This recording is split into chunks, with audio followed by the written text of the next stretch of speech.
अतुलित बलधामं हेमशैलापदेहं धनुजवन कृशानं ज्ञानिनाम् अग्रगण्यं सकलगुणनिधानं वानराणां धीशं रघुपति प्रिय भक्तं वातजातं नमामि श्री हनुमतये नमः। 16 तारीख शनिवार का दिवस है और एक बात करें तो शनिवार की ये पूरे वर्ष का सबसे श्रेष्ठ शनिवार है, क्योंकि इस दिन शनि जयंती पड़ रही है। वट सावित्री यानी शनि अमावस्या जो है वो शनिवार की पड़ने के कारण से आपकी राशि के दृष्टिकोण से इस वक्त जो सबसे खराब स्थिति में ग्रह चल रहे हैं वो शनि महाराज ही हैं आपके, जो हर काम में विघ्न, बने बनाए काम में कहीं ना कहीं चीज़ें आपके हाथ में आते आते छूट जाती है। और ये देखा होगा आपने 1.5 साल से करीब ऐसी स्थिति चल रही है कि शनि महाराज ने अपनी जो ढैया आपके ऊपर चढ़ा रखी है वो हर मामले में जो आपकी मन में सुख सफलता, जो भी चीज़ कार्य पूर्ण होने की तरफ जाता है, उम्मीद आती है, बिल्कुल बन जाता है, चीज़ें हाथ के बिल्कुल हाथ में आकर छूटती दिखाई दे रही। कारण केवल एक ही है, शनि महाराज। शनि को मनाओ, सदा सुख पाओ। इस वक्त ग्रहों की युति के अनुसार से यदि देखें तो बाकी सब ग्रहों को भूल जाए, शनि को मनाने का ही दिन है। और वट सावित्री व्रत जो होता है वो शनि को मनाने की, दुर्भाग्य को सौभाग्य में परिवर्तन करने का ही होता है। जब शनि रुष्ट हो जाते हैं ना, तुष्टो ददासी वही राज्यम रुष्टो हरसी तत्क्षणात्, सब कुछ खत्म कर देते हैं, एकदम मृत्यु शैया पे व्यक्ति को ला देते हैं। और इस वक्त आपकी राशि में शनि महाराज जहाँ चल रहे हैं वो बंधन कारक है, वो कहीं ना कहीं आपको खुलने ही नहीं दे रहे हैं, चीज़ें स्थितियों को ठीक करने ही नहीं दे रहे हैं। इसलिए शनि का उपाय करना सबसे ज़्यादा ज़रूरी है। शनि को मनाओ, सदा सुख पाओ। इस वक्त खास उपाय आप करने का प्रयास कीजिए। शनि जयंती के दिन कोशिश ये करें, इस वक्त आपके भाग्य के स्वामी मंगल महाराज भाग्य को जगाने के लिए बैठे हुए हैं, तो हनुमान जी को प्रसन्न करने का प्रयास करें। शनिवार का अवसर है, कोशिश ये करें हनुमान जी के निमित्त, प्रसन्न करने के निमित्त हनुमान जी को देसी घी का चोला, सिंदूर मिलाकर चोला अर्पित करने का प्रयास करें। पीपल के पत्तों की माला हनुमान जी को अर्पित करने का प्रयास करें। मीठा पान हनुमान जी को अर्पित करने का प्रयास करें। शनि जयंती है, सबसे पहली आवश्यकता स्वास्थ्य को ठीक रखने की है। शनि कहीं ना कहीं झटका दे सकते हैं आने वाले 1.5 साल में, तो ऐसे में शनि को मनाने के लिए हो सके तो काली उड़द का दान अवश्य अपने सामर्थ्य के अनुसार साबुत उड़द का दान करने का प्रयास करें। और एक काम और करें, शनि का एक रक्षा धागा आता है, काले धागा, जिसको आमतौर पर बहुत सारे लोग पहनते हैं, उसको शनि के मंत्र से सिद्ध कराकर आप कोशिश करें अपने पैर में धारण करने का प्रयास करें। आपके स्त्रियां उल्टे पैर में और पुरुष जो है सीधे पैर में, उसको एक पैर में धारण करने का प्रयास करें। बांध लें उस धागे को और देखिएगा जो चाल बेढंगी शनि की होती है उससे रक्षा देने के लिए बहुत सुंदर रास्ता हम आपको दे रहे हैं। हींग लगे ना फिटकरी, शनि के मंत्र से सिद्ध करा हुआ एक काला धागा जो है वो बहुत विशेष तौर पर आपकी शनि की समस्याओं को ठीक करने के लिए एक अद्भुत उपाय आपके समक्ष है। हींग लगे ना फिटकर रंग चोखा होगा। इसके साथ साथ इस दिन बहुत सारे और भी उपाय हैं, आश्रम पे भी बड़े कार्यक्रम किए जा रहे हैं, समझें और जुड़ें। जेठ के महीने की अमावस्या इस बार शनिवार के दिन पड़ रही है। इसको शनि जयंती भी कहा जाता है, वट सावित्री का व्रत भी कहा जाता है। कहा जाता है सत्यवान और सावित्री की जो कथा है वो बड़ी अद्भुत भारतीय संस्कृति में रखती है। इसका केवल कथा के माध्यम से नहीं सोचें कि एक स्त्री अपनी सत्यनिष्ठ साधना कर कर कैसे असंभव कार्य को भी पूर्ण कर सकती है। आमतौर पे भारतीय संस्कृति में जो कथा मिलती हैं वो एक से एक किसी पुरुष की ही मिलती हैं कि उन्होंने साधना करी और उन्होंने अपने जीवन में अनेक प्रकार से अनेक मनोकामनाओं को पूर्ण करने का योग बनाया। लेकिन यहाँ सत्यवान सावित्री की कथा जो है वो असंभव को संभव करके दिखाती है कि स्त्री कैसे अपनी शक्ति से, अपनी भक्ति से यमराज तक को भी नतमस्तक कर सकती है और उनको बाध्य कर सकती है कि वो उनके आगे उनकी मनोकामनाओं को पूर्ण करने का योग बनाए। सत्यवान की जब मृत्यु हो गई, कहा जाता है सावित्री ने बड़ी श्रद्धा के साथ, आनंद भाव से, परमात्मा का स्मरण करते हुए एकाग्रचित्त भाव से वट के समान उस व्रत को पूरा किया। वट यानी ऐसा वृक्ष जो हिलता नहीं है, किसी आंधी अंधड़ में तस का मस नहीं होता, बड़े बड़े पेड़ उखड़ जाते हैं, लेकिन वट का जो पेड़ है, वट वृक्ष जो है वो ऐसा जड़मय होता है। कहा जाता है कि इस दिन पूर्ण श्रद्धा के साथ वट वृक्ष की पूजा कर लेने से, प्रार्थना कर लेने से, प्रदक्षिणा कर लेने से, जो केवल प्रदक्षिणा करना नहीं है, वट के समान साधना करने से, सत्संकल्प होकर साधना कर लेने से, बिल्कुल कि हम तो आज यहीं बैठे हैं, परमात्मा की शरण में बैठे हैं, अब आपको आना ही पड़ेगा। देर नहीं लगती है, एक घड़ी आधी से पुनियाद वो चमत्कार होने में देर नहीं लगती है, लेकिन हमारा वो साधना, हमारा वो मन एकाग्र हो ही नहीं पाता है। तो वट सावित्री ने इस दिन व्रत कर कर वो अद्भुत कार्य किया। सत्यवान सावित्री की आज भी उस लंबे सतयुग के बाद आज भी उस दिन का महत्व शास्त्र में बताया गया है। तो इसलिए इस दिन बड़ी श्रद्धा के साथ वट वृक्ष के नीचे जाकर दूध अर्पित करें, उनकी प्रदक्षिणा करें वट वृक्ष की, और साथ साथ उनको जित कहा जाता है कि अपने पवित्र पति की जीवन की समस्त परिवार के लोगों की सद्भावना के लिए, उनकी आयु की रक्षा के लिए इस दिन पूरी वट वृक्ष की पूजा कर कर, उनके नीचे एक दीप जलाकर दूध अर्पित कर कर भगवान ब्रह्मा का सुंदर पूजन किया जाता है, भगवान विष्णु का सुंदर पूजन किया जाता है। समस्त अनिष्टों को दूर करने के लिए जो है वो विशेष तौर पर आयु प्राप्त करने के लिए, आशीर्वाद प्राप्त करने का सुंदर योग बनाया जाता है। इसके साथ साथ एक इस दिन का महत्व और भी है, शनि जयंती है। शनि जयंती के संबंध में आपको समझना चाहिए कि ये शास्त्र में जो अद्भुत कथाएं हैं, एक से एक बड़ी कथाएं हैं। इस दिन विशेष तौर पर शनि को प्रसन्न करने के लिए जो भी उपाय, शनि जयंती, शनि उत्पन्न हुए, और शनि जो है, जो शास्त्र के दृष्टिकोण से कहा जाता है कि भगवान सूर्य के पुत्र हैं, छाया मार्तंड पुत्र जो हैं, वो अपने दृढ़ निश्चय के व्यक्ति हैं कि ऐसे ही होगा कार्य, ऐसा ही होगा, इसी प्रकार से कार्य करने के लिए, और वो अपने ही स्वभाव से चलते हैं। और कहा जाता है भगवान ने उनको दंडाधिकारी का दायित्व दिया है कि लोगों के द्वारा किए गए कर्म का जो न्यायाधीश के रूप में कार्य करना है वो उनके ही है। और दंडाधिकारी जो होता है ना, जो न्यायाधीश होता है, बड़ा ही निष्ठुर होता है, निष्ठुर होता है, वो पिघलता नहीं है। आपने जो किया है, जैसा किया है, उसका वो दंड देने का प्रभाव उसी के पास है। अगर वो दया करना शुरू कर दें तो फिर वो कैसे, लोग तो बड़ी जल्दी से किसी प्रकार से मीठी मीठी बातें बोलकर अपने जो समस्त कष्ट है उसे निवृत्ति के योग बना लेंगे, और ऐसे में दंडाधिकारी जो है वो अपने कार्य को सही नहीं कर पाएगा। तो शनि जो महाराज है वो आपके दंड को उस दंड के रूप में ही देखते हैं, उस कार्य के रूप से देखते हैं कि गलत किया है तो उसके गलत कार्य का गलत नतीजा ही जो है उसका भोगने को आपको तैयार रहना चाहिए। लेकिन कहा जाता है कि हर चीज़ के कहीं ना कहीं कुछ ना कुछ छोटे रास्ते भी होते हैं जिसके द्वारा हम उस जो अज्ञानता में किया गया कार्य, एक तो होता है ज्ञानपूर्ण कार्य किया गया, समझ बूझ के कार्य करने किया गया, एक होता है अज्ञानता में कई बार जो कार्य गलत हो गया, उससे निवृत्ति का योग कैसे बने, तो आराधना के द्वारा हम बना सकते हैं। इसलिए अनेक जो कथाओं को समझें। एक बड़ी अद्भुत कथा आती है पिप्पलाद ऋषि की। पिप्पलाद ऋषि जो थे वो विशेष तौर पर कहा जाता है बाल्यकाल में ही किसी बड़े दुर्भिक्ष के कारण से, अकाल पड़ने के कारण से परिवार से दूर हो गए थे। परिवार कहीं और जा रहा था, कई जगह उन ऋषियों के नाम अलग अलग रूप से बताए गए हैं, लेकिन पिप्पलाद कथा का निष्कर्ष यही है कि पीछे छूट गए थे।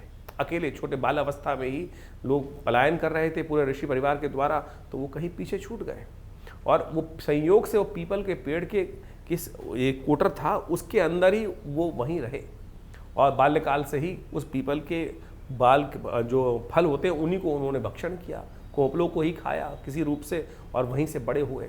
तप करने का ऋषि पुत्र थे, ऋषि के अंश थे, तो साधना भी हुई, तप भी हुआ, और वहीं रहते रहते एक दिन साधना करते करते उनको ज्ञान आया। नारद जी ने देखा बड़ा दिव्य बालक है, और नारद जी उनके गुरु बने और उनको साधना मार्ग पर आगे बढ़ाया। साधना भी पराकाष्ठा प्राप्त हुई।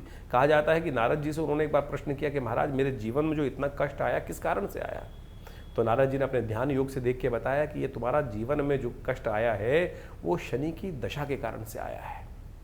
कहा जाता है कि पिप्पलाद ऋषि को बड़ा क्रोध आया और उन्होंने अपने आवेश में आकर आकाश मार्ग पर शनि को देखा, और कहा जाता है शनि वहीं पर आकर सामने जो है उनके योग बल से जमीन पर आकर गिरे, और योग बल से जमीन पर जब आके गिरे तो उनके घुटने टूट गए। उस दिन से शनि जो है उनको पंगु कहा जाता है, दिव्यांग युक्त कहा जाता है शनि को।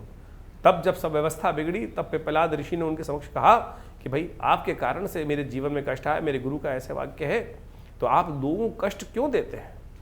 इतने में कहा जाता है कि संसारिक व्यवस्था को देखते हुए भगवान ब्रह्मा भी वहाँ उपस्थित हुए। उन्होंने उस बात को शांत करने के लिए उस ज्ञान, दिव्य ज्ञान को दिया कि आप व्यक्ति अपने कर्म को अपने अनुसार करता है, और कर्म के शनि का इसमें कोई दोष नहीं है।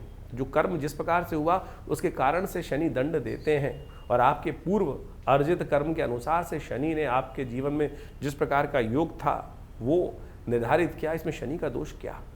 तब उन्होंने अपने योग बल से कहा जाता है कि बड़ी मुश्किल से पिप्पलाद ऋषि को शांत किया। शनि वापस गए, लेकिन शनि एक आशीर्वाद दे के गए पिप्पलाद ऋषि को कि आज के बाद से जो महाराज पिप्पलाद का नाम लेगा, स्मरण करेगा, पिप्पलाद ऋषि का के मंत्र का जप करेगा, शनि उनको कभी दोष, उनके जो दोष से व्यक्ति शनि के दोष से कम मुक्त हो जाएगा। तो इस दिन पिप्पलाद ऋषि का, ये भविष्य पुराण का वाक्य है, भविष्य पुराण की कथा है।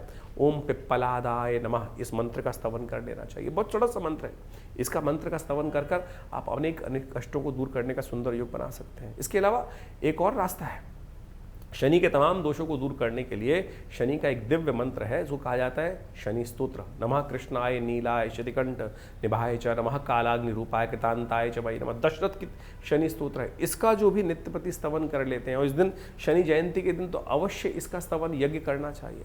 हम विवेकानंद योगाश्रम में इस दिन जो हमारे सानिध्य में यज्ञ होने जा रहा है, शनि ग्रह शांति महायज्ञ और साथ साथ शनि जयंती का जो उत्सव रहेगा, उसमें हम पिप्पलाद ऋषि के इन मंत्रों का और साथ साथ शनि स्तोत्र का, शनि के बीज मंत्रों का सबका स्तवन कराएंगे। और इसके साथ साथ एक बहुत दिव्य कार्य करने जा रहे हैं कि शनि के मंदिर तो कहीं शास्त्र में वर्णित बहुत ज़्यादा बड़े रूप में नहीं आते हैं, कुछ कुछ जगह शनि के मंदिर एकाध शास्त्र में वर्णित आते हैं, लेकिन आज दुर्भाग्य ऐसा हो गया है कि हर चौथे गली के अंदर, हर चौराहे पे कहीं ना कहीं कोई शनि की मूर्ति आपको दिखाई दे जाती है। शनि भी सोचते होंगे कि मेरी पूजा करने की पद्धति कहाँ से लोगों ने बना दी, भगवान को छोड़कर लोग शनि की उपासना करने की तरफ बैठ गए हैं। शनि भी बेचारे सोचते होंगे कि किस प्रकार की स्थिति मचाती है। कहा जाता है कि शनि की उपासना, आप शनि के निमित्त जो मंत्र जप कर सकते हैं वो बहुत श्रेष्ठ है, लेकिन आप मुख्य प्रधान देवताओं की उपासना करें ना।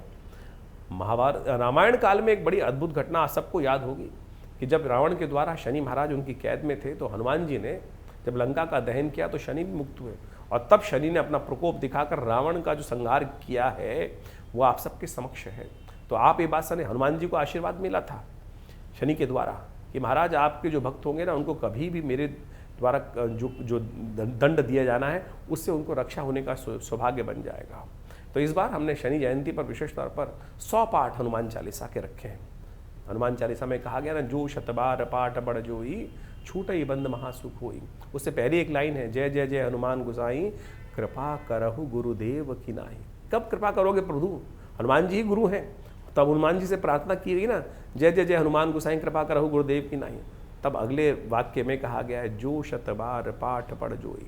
अब हमारी विचित्र विडंबना ये है कि बहुत सारे लोग इसको भी अपने अनुसार बदल देते हैं। जो शत है, शत का मतलब 100, कई लोगों ने इसको 7 बना दिया घटाकर कि 7 बार पाठ कर लो। शत है जो शत बार, जो 100 बार पाठ करेगा। जो सत है, सत, वो सात सत्य वाला 7 नहीं है, वो सत है अपभ्रंश भाषा में लिखा हुआ सत। जो 100 बार पाठ पढ़ जोई, जो 100 बार पाठ करेगा। तो हनुमान चालीसा का हमने 100 पाठों का कार्यक्रम रखा है इस दिन 16 तारीख को, शनि जयंती के दिन, शनिवार को, जो इस बार बड़े सौभाग्य से पड़ रही है।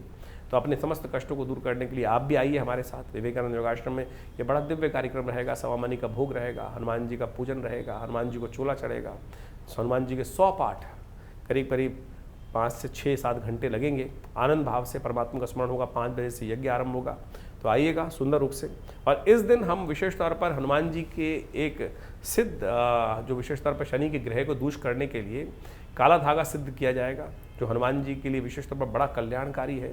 उस काले धागे को धारण करने का प्रयास करें। पूरे वर्ष तक शनि के तमाम जो दोष हैं उनको निवृत्त करने के लिए सुंदर सुयोग बनते हैं। और हमने इन्हीं कार्यक्रमों में इस मंत्र से, शनि के स्तोत्र से, पिप्पलाद ऋषि के मंत्रों से, इन सब से सिद्ध कर कर ये हनुमान जी का जो विशेष तौर पर शनि देव की कष्टों को दूर करने के लिए हनुमान जी के मंत्र से सिद्ध इन धागों का निर्माण किया है। आप भी अपने लिए, अपने घर के लोगों के लिए जिन पर शनि की ढैया चल रही है, शनि के बहुत सारे दोष चल रहे हैं, उनको इस धागे को धारण कराएं।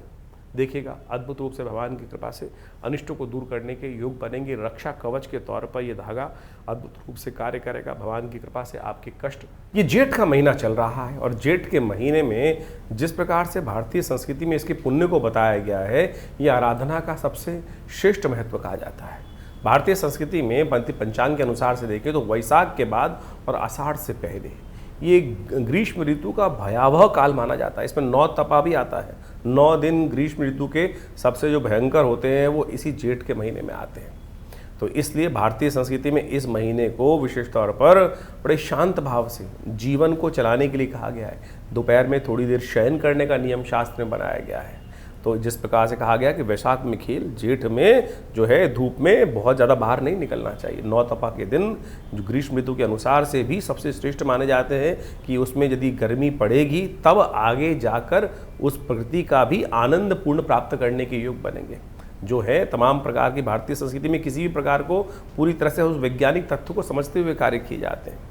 और भारतीय संस्कृति के अनुसार से इस समय में सनातन पद्धति के अनुसार से भगवान हनुमान जी के लिए सबसे श्रेष्ठ काल माना जाता है। एक से एक बड़े उत्सव इस जेठ के महीने में आते हैं। वट सावित्री का व्रत अपने आप में ऐसा है कि जो आपकी आत्मसंकल्प शक्ति जो है उसके द्वारा असंभव से असंभव कार्य व्यक्ति कर सकता है। सावित्री स्त्री जिसको हम कहते हैं कि सबसे कोमल मानी जाती हैं, सरल मानी जाती हैं, और जब भारी कार्य करने के लिए उनको कहा जाता है कि आप पीछे हटें, आदमी करेंगे। लेकिन वट सावित्री का व्रत वो संस्कृति का एक ऐसा उदाहरण है कि असंभव कार्य जो सत्यवान की मृत्यु के बाद साक्षात यमराज से अपने पति को वापस ले आए सतीत्व का एक पराकाष्ठा का उदाहरण है, जिसको हमें समझना चाहिए।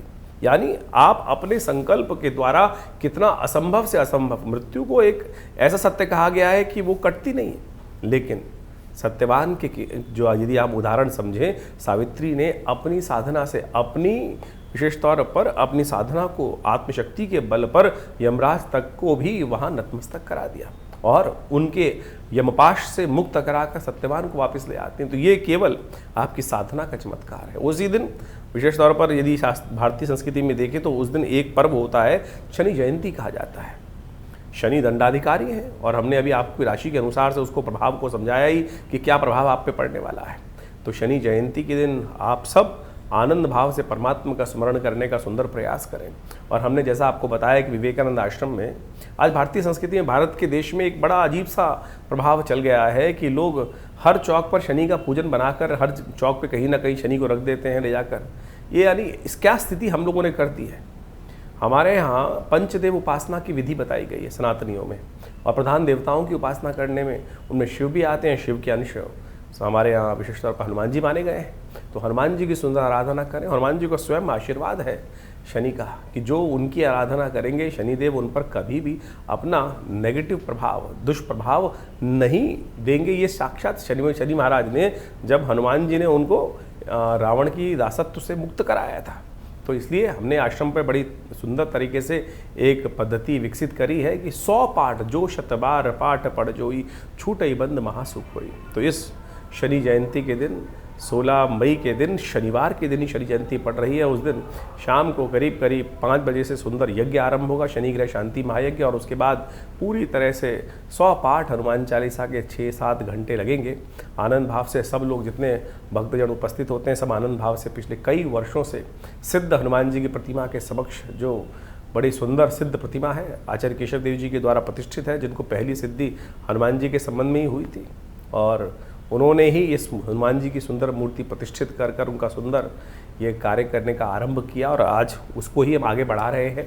तो आप सब उस सुंदर यज्ञ में उपस्थित हों और अपने निमित्त, अपने कष्टों को निवृत्त करने के लिए जो कुछ भी कर सकते हैं, अपने वजन के बराबर अन्नदान, तेल का दान करने का प्रयास करें, और साथ साथ हनुमान चालीसा के सुंदर पाठ करने का प्रयास करें। हनुमान चालीसा के जैसे हमने कहा 100 जो शतबार पाठ पढ़ जो छूटे बंद महासुख कोई, वो भी कर सकते हैं। इसके साथ साथ शनि स्तोत्र का पाठ सबसे श्रेष्ठ रहेगा। दशरथ के शनि स्तोत्र का पाठ इस दिन करना, पीपल का पूजन करना और तेल का दान करना, ये सब अनेक उपाय हैं जिनको आप कर अपनी समस्याओं का निदान कर सकते हैं और कष्ट का से निवृत्ति प्राप्त कर सकते हैं। देखिए, जीवन में भार है, हम कष्ट भोग के कर लें या अपने कष्ट जीवन में बड़ी मेहनत से कमाए हुए धन के द्वारा उसको दान करके उसी कष्ट की निवृत्ति भी कर सकते हैं। ये बहुत समझने की आवश्यकता है। एक बड़ी विचित्र बात समझ में आती है लोगों के, आज हम सोचने की ज़रूरत है कि दान किसको किया जाए। कई लोग कहते हैं दान मैं किसको करूं, और दान आपको समझना पड़ेगा कि दान किसको करना चाहते हैं आप। हमारे यहाँ 2 भाव रखे गए हैं। एक तो विशेष तौर पर दान करने की व्यवस्था इसलिए बताई क्योंकि शनि का दान आमतौर पे कोई भी पढ़ा लिखा आदमी लेता नहीं है, और ब्राह्मण भी आजकल हिचकने लगे हैं कि शनि का नाम से दान करोगे, सतनाजे का मिला हुआ दान करने के लिए जाओगे तो पहले कहेगा भैया जो श्रेष्ठ ब्राह्मण होंगे, जो पूजा पाठ ज़्यादा करते होंगे, तो धन संपन्न युक्त होंगे, वो शनि के दान लेने से थोड़े से कतराते हैं। तो अब सवाल उठता है कि शनि का दान किसको किया जाए। देखिए, एक तरह से हम समझें कि दान के 2 प्रभाव हैं। एक तो वो पुण्य कि जिसका हमको तत्काल आवश्यकता है उससे मिल जाए, और दूसरा पुण्य वो है कि जो मरने के बाद प्राप्त होगा। सकाम और निष्काम 2 प्रकार के कर्म कहे गए हैं। दान श्रेष्ठ जो है वो निष्काम ही है, निष्काम भाव से किया जाए, लेकिन निष्काम जो भाव से कर्म किया जाता है उसका फल जो है फिर तो अगले जन्म में प्राप्त होगा। लेकिन हम संसारी सब लोग हैं और हम सब अपने समस्त कष्टों को दूर करने के लिए यही भाव करके दान करने का प्रयास करते हैं कि अभी मैं दान दे रहा हूँ, मेरा कुछ ना कुछ कष्ट निवृत्ति का योग बन जाए। लेकिन वो होता नहीं है। क्यों? हम दान करने के टाइम पर सोचते हैं कि किसको दिया जाए दान, तो हम जाके किसी ऐसे व्यक्ति को दे देते हैं कहीं जिसके पास है ही नहीं पुण्य। जिसके पास कुछ पुण्य हो उसी से तो आपको तुरंत लाभ मिलेगा। जैसे किसी ब्राह्मण से आपने अपना पूजा पाठ कराया और पूजा पाठ कराने के बाद उन ब्राह्मण पंडित जी ने आपके निमित्त कुछ मंत्र जप किया और उनको आपने दान किया, तो वो पुण्य आपको मिल जाएगा। तो यानी वो पुण्य हाथ के हाथ आपको प्राप्त हो गया। अब जिस व्यक्ति को आप दान देने जा रहे हैं, कोई भी व्यक्ति रास्ते में खड़ा है, शनि के निमित्त कोई भी जैसे दिव्यांग व्यक्ति, कोई भी किसी को भी आप दान करने की सोचते हैं, पुण्य तो मिलेगा। जब भी वो अर्जित करेगा पुण्य, उसका तो अकाउंट से निकलकर आपको मिल ही जाएगा, लेकिन वो फिर मिलेगा अगले जन्म में जाकर। तो इसलिए अब आपके ऊपर सोचना है कि आप दान किसको करना चाहते हैं, कैसे करना चाहते हैं। तो सांकेतिक भाव से हमने आपको इस तथ्य को समझाने का प्रयास किया है, तो उसके अनुसार से आप कार्य करने का प्रयास करें। तो इस सुंदर शनि जयंती पर अनेक भारतीय संस्कृति में उत्सव चल रहे हैं। उसके साथ साथ जेठ के महीने में अभी तो एक बड़ा सुंदर भाव चल रहा है। जितने भी मंगल आते हैं, इन जेठ के मंगलों में जितने मंगल आते हैं वो सारे के सारे जो मंगल हैं बड़े मंगल माने जाते हैं, मुड़वा मंगल माने जाते हैं। हनुमान जी को प्रसन्न करने के अद्भुत योग। और हनुमान जी के संबंध में कहा गया है वो सदा अजर अमर है भगवती की कृपा से, और उनको के निमित्त जो पाठ किया गया हनुमान चालीसा के अंदर एक लाइन और आती है, और देवता चित्त न धरहि हनुमत से ही सर्व सुख करहि। संसार में समस्त देवतागण इस संसार को छोड़ के चले जाते हैं अपने काल के अनुसार से, लेकिन हनुमान जी जो प्रत्यक्ष है वो आज भी यहीं विराजमान है और भक्तों पर कृपा करने के लिए। हमारी भारतीय संस्कृति के अनुसार से हमारे दो देवता कहे गए हैं जो सदा आपको आपके पुण्यों को देने वाले होते हैं देवताओं में। एक तो भगवान दत्तात्रेय जो इस संसार में सदा विराजमान रहेंगे, दूसरे हनुमान जी, दोनों के दोनों इस कलयुग कालिकाल में आपके पुण्यों को तुरंत देने वाले हैं। तीसरे तौर पर आपके पितरों को मान लिया जाता है कि जो पितृ को निमित्त आप तर्पण इत्यादि करते हैं वो भी आपको आशीर्वाद स्वरूप तुरंत देने का प्रयास करते हैं। आशीर्वाद जो आप पुण्य अर्जित करना चाहते हैं उनके निमित्त तर्पण इत्यादि किए, तो आप इन कर्मों को कभी मत छोड़ा कीजिए। तो ये जो बड़े मंगल चल रहे हैं इसमें विशेष तौर पर हनुमान जी की सुंदर आराधना करने का प्रयास करें। इनके अनेक महत्व शास्त्र के अनुसार से बताए गए हैं। हरि अनंत हरि कथा अनंता, तो कई जगह शास्त्र में ऐसी ही बात मिलती है कि हनुमान जी उनके भगवान राम के काल में सबसे पहले भगवान से इन दिनों मिले थे, तो मंगलवार का ही दिन था, जेठ का मंगल का ही सुंदर योग था, तो इसलिए इस मंगल का बड़ा महत्व बन जाता है। इसके बाद अनेक कथाएं और भी आती हैं कि लोगों ने इन बड़े मंगलों पे अपनी बड़ी बड़ी मनोकामनाओं को पूर्ण करने के लिए उनके द्वारा पाठ करके पूजा करके सुंदर व्यवस्थाएं बनाई हैं, सुंदर कार्य किए हैं। तो आप उस सुंदर तथ्यों को समझ के कथाओं के माध्यम से ये समझ लीजिए कि ये बड़े मंगल बड़े पुण्य वाले हैं। और इस बार तो ऐसा योग बना है कई वर्षों बाद कि जेठ के महीने में पुरुषोत्तम मास का सुंदर योग बन गया है। तो आप इस सुंदर मास का लाभ लें कि 4 की बजाय 8 बड़े मंगल इस वर्ष 2026 में हमको मिल रहे हैं। और शनि मंगल का भी टकराव खत्म होकर चुका ही है। और ऐसे में शनि मंगल जब आमतौर पे हमने ज्योतिष गणनाओं के अनुसार से देखा कि शनि मंगल जब एक साथ होते हैं आमतौर पे लोग को लगता है कि बड़ा भयावह योग बनता है, लेकिन इतना अनिष्ट नहीं करते हैं। लेकिन जब शनि मंगल पास पास होते हैं, एक राशि पीछे या एक राशि आगे होते हैं, तब ज़्यादा भयावह स्थिति उत्पन्न कर देते हैं। तो इसलिए जब तक ये यहाँ शनि महाराज के से एक राशि आगे मंगल चल रहे हैं और मंगल पूर्ण ताकत में आ गए हैं इस समय में, तो ये मान के चलें 20 जून तक ये बड़े मंगलों का योग भी बढ़ने वाला है। तो अपने परिवारजन की रक्षा के लिए तो ऐसे में जो भयावह स्थिति उठापटक का वातावरण अभी शांत होने तक दिखाई नहीं दे रहा है, कहीं ना कहीं कुछ ना कुछ उठापटक गलत प्रकार की होने के योग गलत तरह से फिर भी बन सकते हैं। तो उसके लिए अवश्य हर मंगल के मंगल कम से कम सुंदरकांड का पाठ, हनुमान चालीसा का सुंदर स्तवन अवश्य करने का प्रयास कीजिए। हो सके तो हमारे यहाँ कहा गया है कि रक्षा कवच धारण करना चाहिए हर वक्त। हनुमान जी का रक्षा कवच, हनुमान जी का जो धागा है सुंदर रूप से उसको धारण करने का प्रयास करें। हनुमान जी के मंत्र से सिद्ध धागा जो धारण कर लेते हैं, कहा जाता है उनके बहुत सारे कष्ट दूर होने के सुंदर सुयोग बन जाते हैं। तो इस प्रकार से जो हमने आपको पहले भी बताया उस हनुमान जी के सुंदर धागे को धारण करने का प्रयास करें। भगवान की कृपा से आपके बहुत सारे कष्ट दूर होने के अद्भुत योग बनते रहेंगे। तो इस प्रकार से ज्येष्ठ के महीने में जितने प्रकार के योग बने हैं उन सब का रास्ता, निवारण का मार्ग भी हम आपको आपके समक्ष उपस्थित करते रहते हैं। और ज्योतिष को सरल रूप से कथाओं के माध्यम से इसलिए है क्योंकि कथा टेस्टिमनीज हैं, कथा निष्कर्ष हैं। हमारे यहाँ हर व्रत में हर कहीं ना कहीं पुण्यों को प्राप्त करने के लिए, चाहे भागवत कथा, श्रीमद् जो है अनेक प्रकार की कथाओं, देवी भागवत की, श्रीमद् भागवत की कथा, शिव पुराण की कथा, कथा ही कथाएं हैं। और कथा से क्या होता है? मन एकाग्र होता है, बुद्धि के जो पाप है वो दूर हो जाते हैं। तो जो हम ज्योतिष विज्ञान के इस कार्यक्रम में कथाएं डालते हैं, बहुत सारे लोग कई बार अपने कमेंट कर देते हैं कि ज्योतिष नहीं बता रहे हैं, कथा बता रहे हैं। उपाय जो बता रहे हैं वो कथा के माध्यम से ही बता रहे हैं आपको। सुन लीजिए, आपके कष्ट दूर हो जाएंगे और भगवान की कृपा से आप सत्य माने, ये जो निष्कर्ष है वो सत्य है और आपके लाभ के लिए ही है। तो आप आइए हमारे इस कार्यक्रम में, जो हमारे यहाँ आश्रम पे चलता है, नित्यपति यज्ञ चलता है करीब 8 घंटे, उसमें भी आप सम्मिलित हो सकते हैं। भगवान का नित्यपति यज्ञ जो चलता है, उसके अलावा हर मंगलवार हर सुंदरकांड का पाठ बड़े वृहद रूप से होता है। सवा मनी का भोग सुंदर रूप से लगता है। आप आएंगे, माँ भगवती के सुंदर दर्शन करेंगे। जो 500 साल भगवती पुरानी प्रतिमा है, भगवती की बड़ी प्राचीनतम सिद्ध प्रतिमा है। आइए, पाकिस्तान से आई उस भगवती की दिव्य मूर्ति के दर्शन कर अपने भाग्य को जगाइए। रविवार के दिन भी सुबह 8 बजे से लेकर 10 बजे तक बड़ा कार्यक्रम यज्ञ रहता है, उसमें भी आप सम्मिलित हो सकते हैं। इसके अलावा बहुत सारी पब्लिकेशंस हैं जो विवेकानंद योगाश्रम की तरफ से छापे गए हैं, मंत्र विज्ञान के ऊपर, यज्ञ विज्ञान के ऊपर, मुद्रा विज्ञान के ऊपर, और बहुत सारी और भी विद्याओं के माध्यम से कैसे आप अपने जीवन को ठीक कर सकते हैं। हॉस्पिटल है पूरा, योग प्राकृतिक चिकित्सा आयुर्वेद का, भारत सरकार के पैनल पर, दिल्ली सरकार के पैनल पे हॉस्पिटल है। वहाँ भी आप अपनी स्वास्थ्य चिकित्साओं का लाभ ले सकते हैं। तो इस प्रकार से हमारी संस्था पिछले करीब 60 सालों से विभिन्न क्षेत्रों में कार्य कर रही है। आपका साथ मिलेगा तो और ज़्यादा जनसेवा होने के सुंदर सुयोग भी बनेंगे।